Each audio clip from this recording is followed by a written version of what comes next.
Good morning, everybody. Welcome to Rojak FM, where everything is mixed but a little bit messy, and somehow it works. So I'm the host today. I am Sinro, and I already saw people down there commenting hello. So hello to all of you guys for joining us in this early morning. And you're turning into Growing Up Malaysian, our Rojak life. Because growing up in Malaysian is never just one culture. It's about mixing the culture together, the traditions, the food, and everything. So within our Rojak Life today, we are stepping into a segment called Agree or Not. And let me ask you something, all of you. So do you think tourists actually appreciate our Malaysian culture more than we do? Okay, because people fly across all over the world just to come to Malaysia and enjoy our culture, enjoy our food, and yeah. But while we sometimes don't even notice it when we just take it as granted. So now I cannot debate this alone early in this morning, so I invited a guest beside me who understands culture and social behavior. So go ahead, introduce yourself. Hi everyone, my name is Marcus. I'm a local Malaysian. I live in Kuala Lumpur. Nice to meet you all. Yeah, so I hope you're ready because today we're not doing a friendly talk. So let's warm up. Nothing too serious yet. So imagine if a tourist come up to you and tell you, I'm first time in Malaysia, I'm very excited. And they ask you, what is something in Malaysia that is special? For me, I would tell them about inclusivity. Because our country is a melting pot for all types of races. We have Chinese, we have Malay, we have Indians, and all of us live together peacefully. And we don't really see that a lot in all over the world. It's always about crime rates when we talk about other races in one other country, in Western countries. And however in Malaysia, our country, we are very peaceful and all people respect each other's culture. That's why I think it's one of the biggest factor. That's why our country is a very good country. Yeah. Yeah, okay. And I saw the comment section down below. Rinda say hi to you. Hi, Rinda. Yeah, and also Jerry said our opening is interesting. Thank you, Jerry. So, okay, now, we continue, okay? We don't talk about that thing enough, like what you just said, but it's actually very Malaysia. So I can already imagine the tourists liking our cultures and start asking questions and taking photos. So, but do we actually appreciate the same way? Or are we get used to it already? Okay, so think about it. Okay, for those who are watching our live, don't be shy. I want to hear it from you all. And what was one thing that you think is special about our Malaysian? Shout it out. It's anything. You can say food, you can say festivals. Yeah. So here's our statement. Do tourists actually appreciate our Malaysian culture more than us locals do? So I'm going to say I agree with that statement. What about you? For me, it's a big no. Okay. Our tourists, they come to our country for about 1 week or 2 weeks maximum in 1 year. That's why when we see them driving deeper into our culture, we think that, they are appreciating our country and all like that. But for me, appreciating our own country doesn't mean that we don't know. Doesn't mean that we don't appreciate our own country. For the tourists, they are more eager to post our country on Instagram, social media, because they came to our country. We, the locals, we live here. We endure this almost every day. We see all these kind of things every day. We are used to it already. But we still appreciate it, of course, because we are local. Yeah, okay, it's fair. And Kai En is also in my side. She's also agree with me. So, but let me push you a little bit. Because tourists comes here, everything is new and very exciting to them. So they see the temples, the street arts, our food, our tradition also. So they will be wow to everything. Well, but they will stop there and take photos and ask questions also. And before they even come, I think they also search where they would like to visit in our Malaysian. Where are the places are most cultural? So, but I think we us locals, we don't do that much. And every day we walk past these things, it's just nothing. For me, I get your point, but I don't really fully agree with your point because for the tourists, everything is new. Like they are coming to a brand new environment. They are seeing something new. That's why they're excited to see it. However, though, like I said earlier, we Malaysians, we've seen it already. We've seen it a lot in our everyday life. So like we are used to it, like I said earlier. But we doesn't mean that we don't appreciate it. We are already too familiar with it already. So like we are not of course we are not that excited already because we live here, ma. But doesn't mean that we don't appreciate it. That's my POV. Yeah. Okay, so I get your point, but let me give you an example. The Xinziziya temple. I don't know if anyone of you like just went there before. So this is one of the oldest temple in KL. It's full of rituals and histories and stories. So when was the last time you've been there? Or I should say you never been there. Well, unfortunately, I probably haven't heard of that place before. That might be the key of me going there at the future, though. So okay, before we continue, so let's just watch something. In the heart of the busy city lies a hidden time capsule, a temple that has been here for over a century, since before the city was brought to life. Come along as we talk to Ken, the chief executive of the Xinziziya temple. My name is Ken. I'm the chief executive of this temple called the Xinziziya temple. It is the first Chinese temple in Kuala Lumpur. Okay. Since around the birth of Kuala Lumpur, our official establishment date is 1864. Wow. It was founded by the third Chinese Capitan of Kuala Lumpur, Okay. Yap Aloy. Okay. What challenges do you think that temple heritage faces today? The building itself is a very old building. Yeah. It faces certain restoration challenges. Every day we need to develop some of the structure, some of the architecture feature, carving. They need to be preserved and stay the old way. Yeah. There might be challenges that once we do some renovation that might cause damages to these buildings or architecture. We need to be very careful. We want to restore the building. We want to protect the building. We want the building to be graceful as its age. But do you think young people are still as committed to temple culture? Yes, I think there are. Yeah? There are, yes. Okay.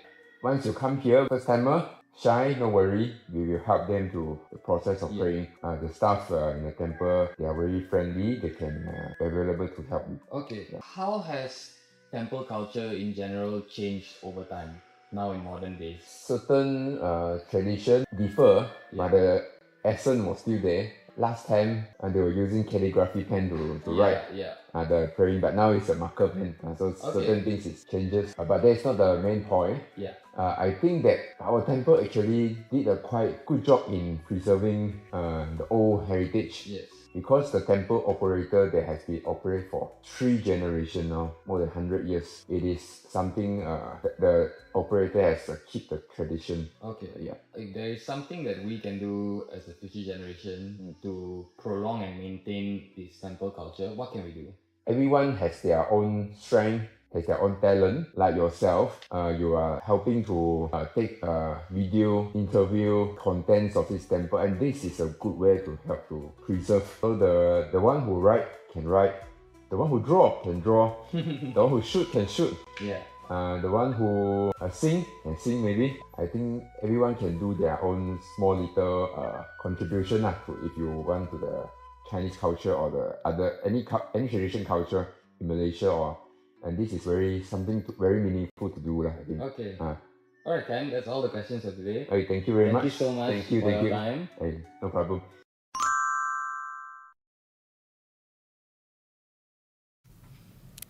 Okay, welcome back from the video. It's nice, right? Very Yeah. detailed, very rich. Yeah. And let's answer some of the questions and in the comment section below. Oh, Yilin said I'm pretty. Thank you. Okay, so there's okay, Yilin and Kaya never been to that temple before. Maybe you guys can go together, like you mentioned earlier. Aw, you should give me a number. I'm single, by the way. Oh, okay. For those who are single, you heard it. Okay, now to Marcus, Jerry asked, any example like when you see anything and experience every day that you take it almost for granted? For me, it's the exposure to different cultures. Like I said earlier, Malaysia is a melting pot for a lot of different races. And we don't really see that in all over the world. Maybe we see that in the US, maybe we see that in the Western countries, but maybe we don't see that a lot because, like, for me, it's not normal for people to, like, live near a lot of different religious sites. So near my house, actually, for example, there's Chinese temples, there's Christian church, and there's also Hindu temples, and of course, mosque. So like, I think it's the exposure to all these kind of different things, the cultures, which leads to us Malaysians being very inclusive to each other. Like, since we are exposed to this since a very young age, and for me as a frequent traveler to other countries. Like, I've been to Japan and Taiwan this last year actually, and I see that there's not much variety in culture in their country. Their life is quite monotone Like in Malaysia, you get to see a lot of different kind of people every day. Different races. This is what I'm talking about. Like, we Malaysians, I think we take it for granted too much. Because we don't realize how colorful our life is. Yeah, we just it's just part of our life, so we're taking it like it's granted. Yeah. So okay, and somebody is eating breakfast. Maybe I guess you're eating nasi lemak or roti canai. Okay, can you answer me what you're eating? Okay, now. Jerry also commented it's an interesting video and it's beautiful and artistic temple, and thank you for that. So it's very nearby Central Market. So when you go there, visiting the Central Market, you can just walk by and just go in and see the temple. Yeah, just visit the temple. Okay. Alright. So to those who are listening right now, be honest. Who never been there before, right? So if you've been, you comment yes. If no, then comment no. So because for me, I've been living there for 3 years and I've never been there. Okay, so see, you know what I mean, because tourists go out there to visit this, but us locals, we don't even know it existed, right? Well, for me, I agree a bit on that only, because for me that tourists, they visit there because they are tourists. They wanted to explore Malaysia as much as possible, but we are living here. We have been exploring Malaysia since we are young. For us, that thing is not special. That's our everyday life already. So for tourists, maybe it's something new. Maybe they get excited to see different cultures merging with each other and all. So it doesn't mean that we don't appreciate it. It's just that it's our everyday life, and we just like I said, maybe sometimes we take it for granted already. But it's more of getting used to it. Yeah. So how do you define that appreciation? For me, appreciation is never just about visiting the place, taking photo and putting on Instagram like that. Especially if you are wearing other explicit clothes like that. For me, Malaysians, we tend to respect each other more, especially on religions. It doesn't mean that you have to visit there so that you know about that place. It's all about understanding. We learn that since we are young in primary school. We are taught to be respectful. We are taught to know about other people's religion like that. This is what I think about appreciation instead of visiting the place and taking photos. Yeah, but if the appreciation is real, shouldn't be there we have some action about it? Because I've seen a lot of tourists and foreigners they come here, they share and post our temples, our culture, our food, everything on TikTok, Instagrams. But for us locals, it's the least, right? I never really seen it. So, or do we just keep quiet and say that, oh yeah, we really do appreciate it? Well, I understand your point, but for me, local actually engage in a much more different way because it's our everyday life. Like I said, for me, I'm a Christian. Sometimes I go to church every week, and for the people who are not Christian, they don't understand why do I go to church. In my Chinese, I was a Buddhist before, so I used to go to Buddhist temples also. So I'm lucky I got exposed to these two different cultures like that. So we actually learn this through a lot of different family traditions and festivals in our country. This is also appreciation. It's not just a performative move that tourists do. We are doing it in our everyday life. We are practicing it. We are not bragging it to the entire world. We are just doing what we do. Okay. So I hear you. I know what you're saying, but because I feel like the tourists choose to appreciate our culture, they make the effort by that. You mean they make the effort to go to the place and visit? Yeah, like they try to like understand what our culture is. I mean, yeah, because they are tourists, of course they will try to understand. But of course, they don't live here. That's one of the main thing. Locals, of course, have a deeper connection because we don't need to prove to people that we understand our culture by taking photos or visiting the place because we learned that since we are young, like I said before. It's already part of our identity, it's our integrity, and not everything must be shown. Do things in the quiet, that's what I understand. So some things are already understood by us already. We don't have to show it to the entire world.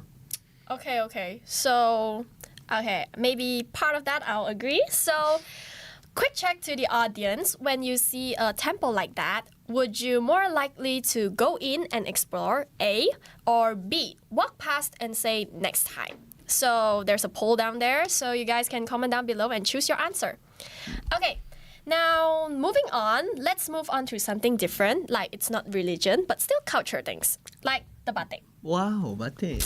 Yes, I think everybody will heard of this before, and I don't know if you guys have a deep understanding in this or not. So, because when tourists see batik, right, they will be like, wow, it's very beautiful. It's like, wow, the patterns, the colors, so nice. Like, they will ask, is this handmade or how is this made? So, they will actually stop and observe. That's why they are tourists, because they are asking this kind of question. For us locals, we already know about it already, just in a different way, because we know about this thing since we are young, that they are handmade, they are the national treasure of our country. It's already familiar with us because for example since I was young, my teachers are always wearing batik to school, and I always see them wearing a batik already. So we are exposed to this kind of culture, this kind of traditional clothes since we are young. We wouldn't question it because it's already in our brain. That's what I think. Okay. So, well, going back to that poll, like Yilin answer B because she's like, watch her 心情 because she wants to like see, if I feel like I'm going in, she will go in. Like walk past and see, if I want to go to the temple, I'll go. If not, then I'll walk past. Wow, great job, Yulin. Kai-eun would choose A. Wow, she would go in and explore. So I think many people will want to go to that temple after seeing that video, right? Okay, so come back to our batik, okay? So is it just different way they used to appreciate or just less effort? Of course, it's different because like I said earlier, they are putting effort to know it because they are tourists. We already know it, so there's a difference between us and them. Okay, so what I say is because it becomes so normal, so until we stop seeing it as a special thing. So before we continue our argument, let's watch how batik is actually made. Ooh, interesting.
Three days later.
welcome back from that video again. Now it's different already, right? So you see, I'm wearing a batik. How do I look? So beautiful, so elegant. Oh yeah, actually I think that I have this batik. I think it's not bad. Okay, so before we start, let's just see like the comment sessions. There are some questions to ask you. So first one is Jerry asking, could you share more info about the batik?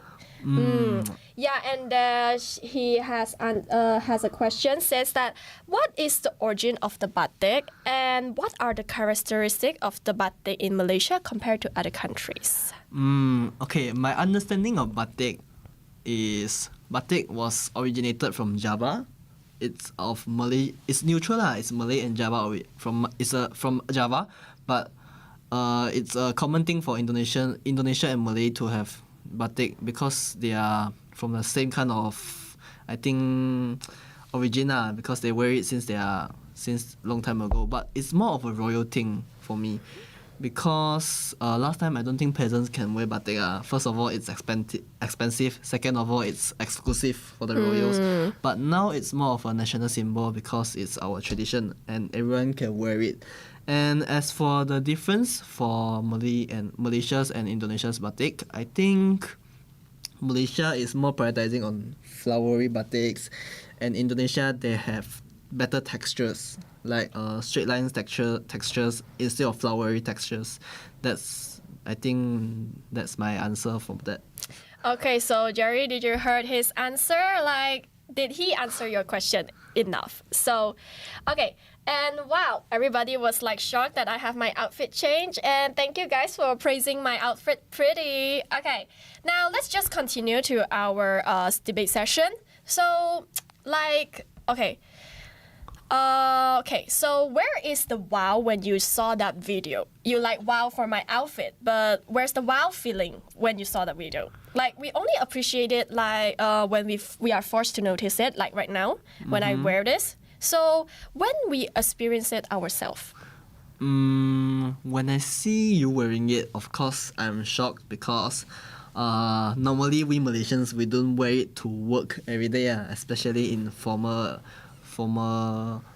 sessions like this, and you don't see people wearing batik to work to office like that lah. But of course still people do it, but that's not normal. It's not a very common thing. However though, I believe that it's just a different kind of appreciation for us Malaysians and the tourists, because some tourists they come to Malaysia and they wear the batik and all, but sometimes they don't even wear it right. Like they might wear it wrongly, the way they dress is wrong, or they added something not Malaysian culture to the batik. Well, for us locals, it's much more different. We respect it more. We wear it correctly, which is what makes it important. And for us, we don't have to have that wow factor every time when we see the batik because I think I repeated a few times in this video, it's in our everyday life.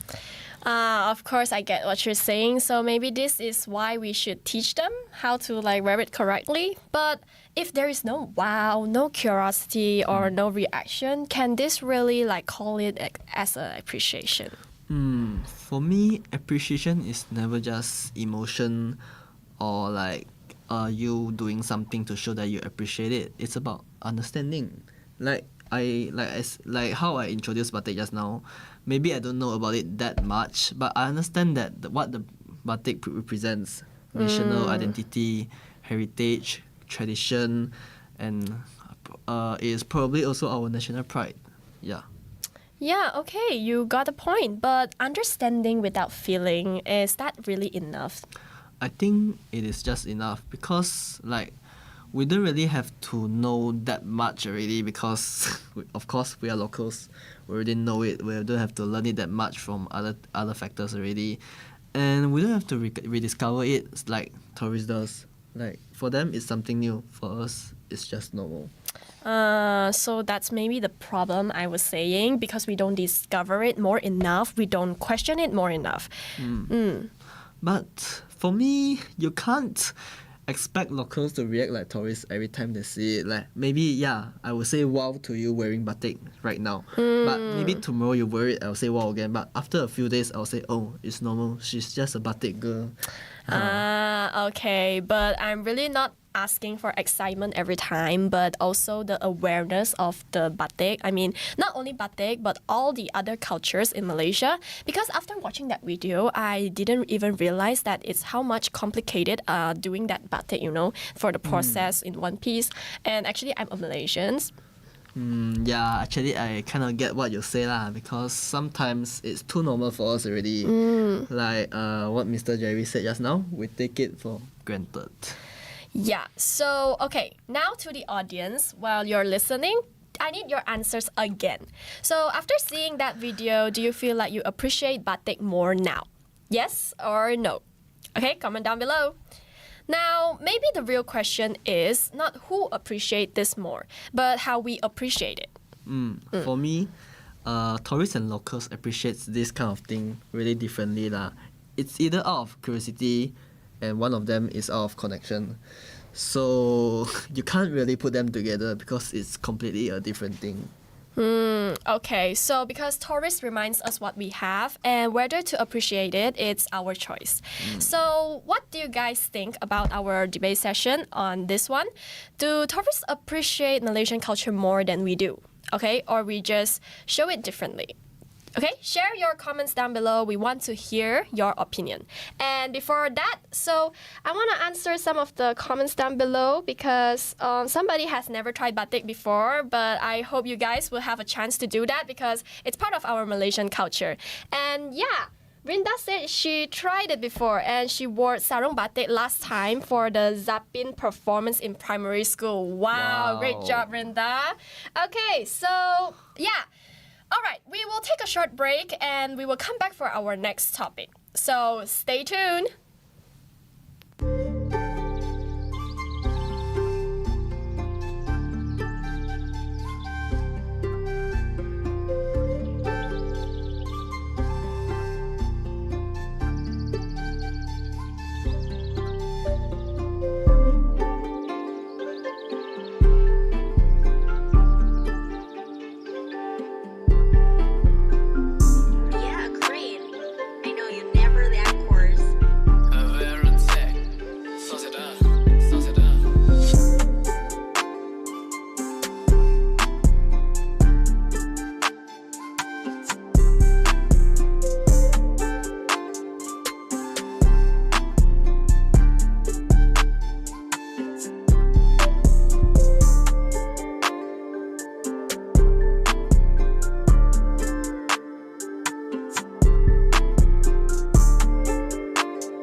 Welcome back, guys. How did you enjoy your break? So I think you guys can see my ikat tepi Milo ice right over here. So I think you can guess what our next topic is. So this one, I think everyone will start an argument already down the comment section down below because, well, our statement is about food unites Malaysian more than festivals do. So because Malaysians take food seriously, I think, yeah, you guys will have an argument down there as we having one. So, okay, before we argue, a simple question to all of you guys, okay? So, if you had to choose one Malaysian food forever, what would it be? Well, obviously the nasi lemak. Oh, wow, the most standard and basic one. Okay, great answer. So, for those who are listening, I want you to shout out your favorite food also. Maybe roti canai, laksa, or the basic one like him, the nasi lemak. Okay? So without further ado, well, let's just start. I'm gonna say I agree with our statement, of course. So I think food unites Malaysian more. I wouldn't agree with that though. Like, food is just eating with your colleagues or with your friends. Like, it's just eating together. How do you unite each other? Well, tell me about it. Why do you think it's not? For me, what I think of unity is what brings people together physically. For food, you eat together on the table, you talk about each other's tastes. Like, I've been to internship before and then my colleagues are like, oh, we talk about office teas, but I never know about his background. I never know about his culture. I don't even know about his religion. So, like, for me, food is not that much of what you mean. Oh, maybe I think you should be clear about what unity means. What do you think? For me, unity actually starts from interaction and festivals. So like in Malaysia, we know that we have a lot of different festivals, right? Like the Chinese New Year, Hari Raya Idul Fitri, and Deepavali. So during these festivals, people actually gather together and celebrate together intentionally. Like, we actually know that, oh, you have this kind of culture, you have this kind of food, you have this kind of practice during the festivals. We respect that, we learn that, and we embrace that. That's what I think of unity. Fair. But I think unities really start from food lah. Like you see, okay, I saw Jerry like answer me roti jala. Well, I don't know what kind of roti. Okay, sorry guys. I don't know what kind of roti is that, but I think I will try it after our live session. Maybe Jerry, you want to come with me? Okay, so let's continue. Okay, but for me, I think unity starts from food. Instead of like you're saying the festivals things, because I think if people don't even mix, I think nothing will really happen together with each other. So food creates that interaction really natural because you don't have to have a planning like, oh, let's eat what like that. You don't need a reason to do that. You just go in, you just jump your friends and just sit there, right? So think about the mama, okay, like the hawker stalls and the roadside places, because different places, different races, different backgrounds even. So no one cares about it that much. They just sit together, eat together, and talk about it. And because that kind of environment, it's not forced to be. I think what you are saying is more like interaction instead of like unity. Like when you go to Mamak, you talk to the worker there. What's that? Interaction. You talk to the person sitting beside you. Can I sit here? That's interaction too. But after you talk to him, would you ask about his culture? Would you ask about his religion? Would you ask about the person next to you? Oh, what do you do for a living? Maybe if you're extroverted, yeah, you will do that. But for some introverted people, maybe not.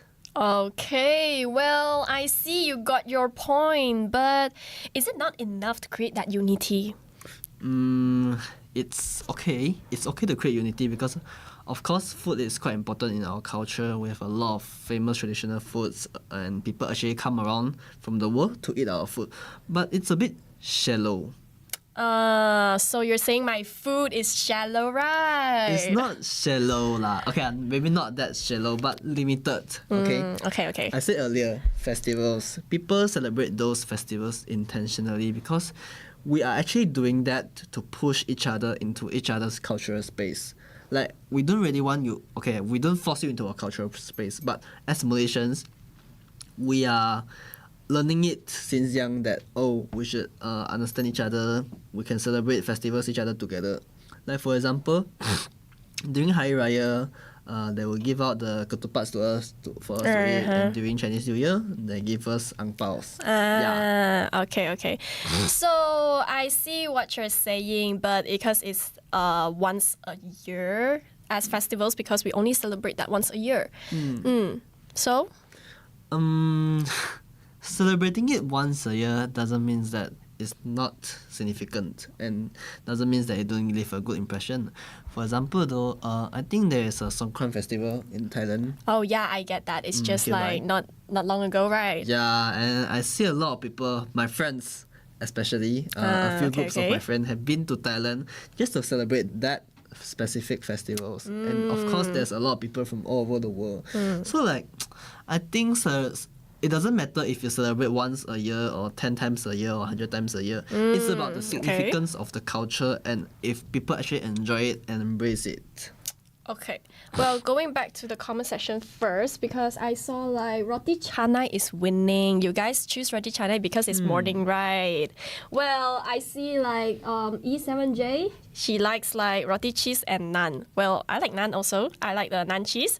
So, okay, we share same the same flavors like in roti canai. Okay, so coming back, okay? Because like I think that's what my issue is, because if something happens once a year, like how strong can it be for the connection? Well, I think at least I look forward for Christmas. Oh. You get gifts from your friends, your family. Well, Christmas is actually one of my favorite festivals to celebrate. I said I'm a Christian. Yeah. We don't see that people that are not Christian, they also celebrate Christmas. Okay, so I get your point. It's like Hari Raya. We're not Malay, but we celebrate together. Yeah, that's what. Okay, so that's what our cultural means. So, but I think the impression will fade, but the habits won't. Like habits of eating. So let me just bring in another point, because I think food unites more because it's more accessible. So anyone can join, no matter where or any time. Yeah. I wouldn't agree with that much though. But I think food is everywhere, leh. But accessibility doesn't always mean inclusivity. So can you give me an explanation? Not everyone can actually share the same food experience because, like, for obvious reasons, in our country we are taught since young that Malay Muslims can't eat pork, but we Chinese eat it, ma. And some Hindus, they also don't eat, I think, beef, right? Yeah, beef. So like everyone's food experience is actually different. It actually varies through religious choices, halal concerns, and all of this, because these are actually the factors who limits who participates. Like one of my favorite food, the bak kut teh, it's pork. But I like it a lot, but I can't tell my Muslim friends to eat it because it's against their religion. Yeah. Yes, that's kind of true. Yeah. So what about the festivals, you think?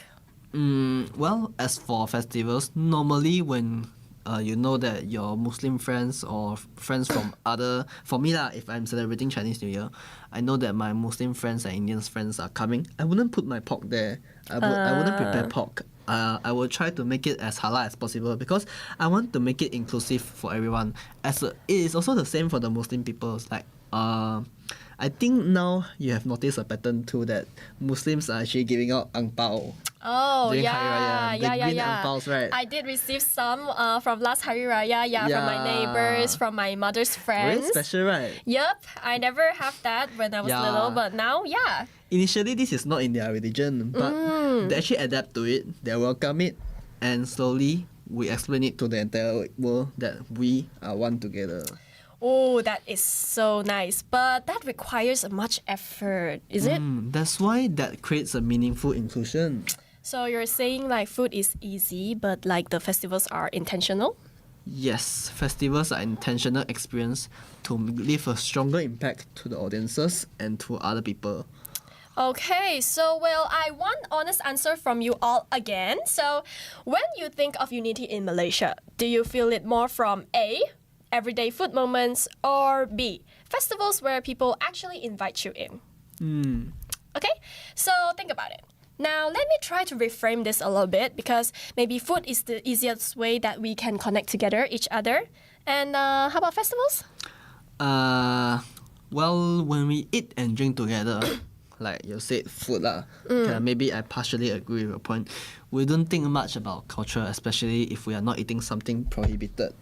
But Yeah. during festivals, though, culture becomes the focus. Like, if I'm going to a Malay festival, I'll make sure that I wear like a proper I wear Attire? proper Yeah. attire lah, because I wouldn't wear short pants. Yeah. I wouldn't wear something that will offend them. Maybe if I'm if I want to, I will wear the Malay traditional clothing. Oh, yeah. It's also the same for the other races. When they come to my house, my open house for festivals, yeah. they also try to fit in. Yeah. Okay. So because when we eat together, we don't really think about culture. Yeah, that's why. Okay, so one is happening without noticing, and I think the other one happens when we choose to be part of it, is it? Yeah. Okay, so maybe that's why this question is really hard to answer because they are not really comparing, but they're doing two different jobs together. Okay, so maybe it's not about deciding which one is better. It's about asking ourselves when was the last time we actually paid attention to either one. I see. I think it's more about us understanding it more. Okay, so yeah. And I need to have a short game mode on this one because this is very simple lah and a bit dangerous. I have two answers, but you have only choose one. Okay? Okay, One. okay. No neutral answer. So first one is like Penang laksa or KL laksa. Huh. Are you sure? Of course. I'm from KL. I would say KL laksa. What? But this one I will stand for Penang laksa. Hey, shout out to the Penang laksa. I think Penang laksa the best, right? Nah, man, I stand firm on KL laksa. Okay, so next one is nasi lemak, spicy sambal or sweet sambal. Spicy, of course. Ooh, this one we are on the same line. I like spicy Yeah. sambal. So okay, next one, teh tarik or kopi. To be honest, I don't drink those two that much. I drink Milo. Like me, right? My ikat tepi. Okay, Yeah. so I saw like Rinda says Penang laksa. Oh, Kayan also say Penang laksa. We're defending you, right? Okay, so okay, next one, cendol or ice kacang. Of course, cendol. Ooh, I like ice kacang more because with the ingredients. Seems like we are on the two different worlds. Okay, I think there's a final round. I think you will have a lot to say of this because, yeah, no offense, guys, because we're just sharing our own opinions. Klang bakute or kepong bakute? Huh? I only hear Kapong Pakute. Wah, you're racisting our Klang bakute, right? Nah, how is that Aiyo. eatable? Comment section. Tell me, Klang bakute or kepong bakute? Kapong Pakute on the top. Okay, alright, before we end our session, I just want to leave you with one last question. What is one part of Malaysian culture that you think we should appreciate more starting from today? I think I've answered that to Jerry just now about one of the questions he asked. It's about inclusivity. Like the thing that makes us together. Yeah. Okay, so I saw like comment sessions. Somebody is liking sweet sambal, not on the same line as us, and there's somebody choosing teh tarik. Wow, I don't really like teh Interesting. tarik, but okay, I'll And try. you say food unites us. Yes, because I think everything unites us because we're Malaysian. Right? Okay. So because today we talked a lot about tourists, locals, and foods and festivals, like who appreciates it more and who cares about it more. But maybe that's not the most important question. Maybe the real question is, are we paying attention to it enough? To it where we already have. So because Malaysian culture isn't something like so far away from us, because it's like what you said, it's living with us, okay? We're growing up with it. So it's not just something for the tourists to discover, okay? So sometimes I think we don't realize how special it is until somebody points it out together to us, okay? So starting from today, we don't need to wait for someone else to appreciate it first. We can do it ourselves first. All right, that was a really good conversation. So I want to thank you for my guests. Yeah, not just for debating, but also making us think a little deeper about our topics. Yeah. Alright. Thank you for inviting me here. I thank you all for the opportunity for me to speak out about my opinion here. And I hope that the things I share would help you guys on learning more about our culture and learn on how to respect our country. Yeah, so okay, and before I end this, I want to also thank you all for the crowd and for being such an honest and lively crowd today. And I want to answer the last question. Like, when you think of unity in Malaysia, do you feel it more from? Everyone is like, we have 87% of them like saying everyday food moments. I think I win this one. Okay, so thank you all again for joining this session early this morning. And maybe that's the point, right? Whether it's food or festivals, Malaysian culture isn't something that we need to search for. It's part of our everyday life. So we celebrate, we eat, we connect with each other. So maybe the question is not like which one unites us more lah. So whether we are paying attention to it all. So I think you guys can also try to pay attention to every culture we have in Malaysia from today because, we are Malaysian. So, okay, this is Rojak FM and thank you all for being part of this conversation. See you when I see you. Goodbye, guys. Bye.